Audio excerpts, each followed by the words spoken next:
Hey guys, and welcome to a new video. Today I'm gonna be reviewing a Shaco build from a Korean player that has 74% win rate in Diamond. This doesn't mean that this build is like a god build. It could also mean that he's either boosted or he's just an extremely good Shaco player on any build. Maybe another build would be the same. But yeah, let's just take a look at what he builds, his runes, masteries, and his jungle path. Just like me and a lot of Shaco players, he doesn't go for the cheese invade because that doesn't really work, because a lot of people are kind of prepared, at least at like platinum and higher than that, in silver and probably gold as well. I would totally recommend you to still do that. But he starts at bot side, stacks 2 boxes at 40 seconds, and then moves over to the red, of course, and stacks there 2 as well. But don't stack him too near to the red buff so it doesn't get triggered. If it gets triggered, you don't need to overreact. You can still put a box behind it and smite it. It's not that big of a deal, but it really slows down your jungle speed. After that, he just clears the jungle. Normally, he just does a complete clear of the jungle. And about his gameplay, I just want to say, because I watched some of his games, the only thing I've noticed differently, kind of significant about his gameplay, is that he doesn't really go back a lot of times. He stays in the jungle for a really long time in the beginning until he gets like a Hydra or his Mobi boots.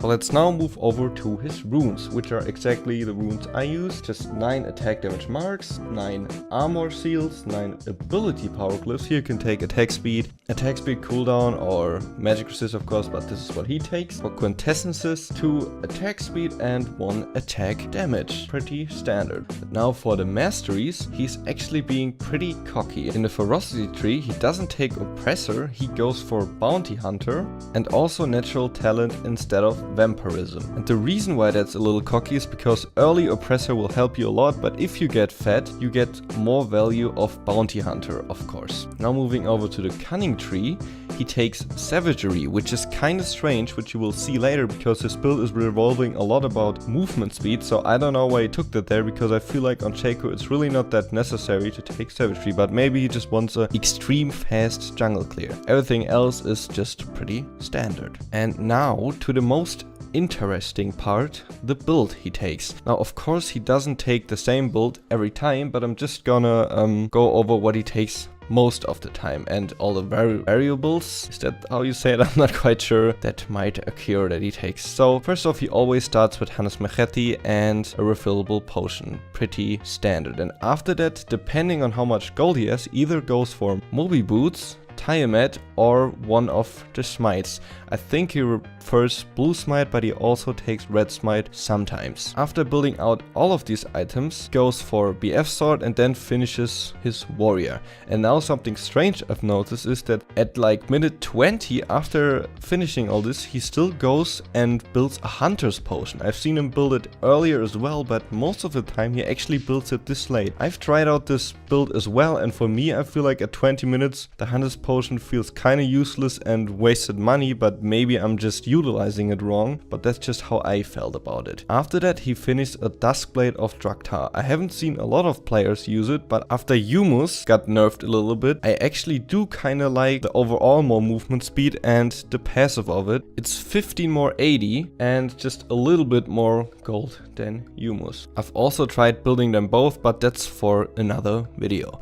Now after that, he either goes for a static shift or a phantom dancer. I think this is probably depending on if you need to burst down or if you need to split push wave clear. That's probably when you take the statics, but you have your Tiamat, of course, but Tiamat and statics has extreme wave clear, so that could be the reason for going for that. Phantom dancer maybe for more fightability, more 1v1 potential. After that, he usually sells his jungle item to get Infinity Edge, and then he either upgrades his Tiamat, which he still has, for a Ravenous Hydra or a Titanic Hydra. This probably also depends on if he needs to be a little tanky or needs to get his Thunderlord proc off better with the Titanic Hydra. I actually sometimes, when I have really quick bursters in the enemy team, like to go for the Titanic more, because you get the burst out quicker because of the reset thingy. But of course, the Ravenous gives you more AD and also some nice healing, so you can sustain more and go in the jungle, farm up up a little and then go back into the fight. So that is very situational, of course. Okay, that was kind of his build. I've tried this out and this works pretty damn well for me, other than the Hunter's Potion, and you kind of have to get used to the Mobi boots. I haven't played with them in a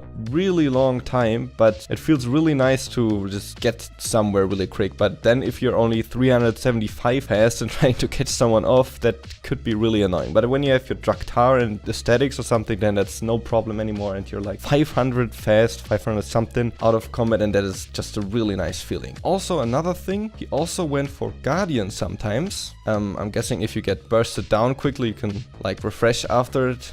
I really like to buy that sometimes too. Or Morph Mormodities, of course, when they have a lot of AP burst. I would definitely recommend you to try this out and experiment more with Shaco builds, and I'm gonna be making another video where I show a lot of different builds and a lot of scenarios where you take what. And I really want you to write in the comments what you like to build, and if you have like a standard build, or if you play only tank Shaco, maybe you're playing with Feather of Battle. So yeah, that about wraps up this review. Tell me if you want me to find like more player with high win rate builds that I'm gonna review then, and of course other video ideas, your build that I've already asked you to put down there. And yeah, other than that, I hope you're having an amazing day. Goodbye.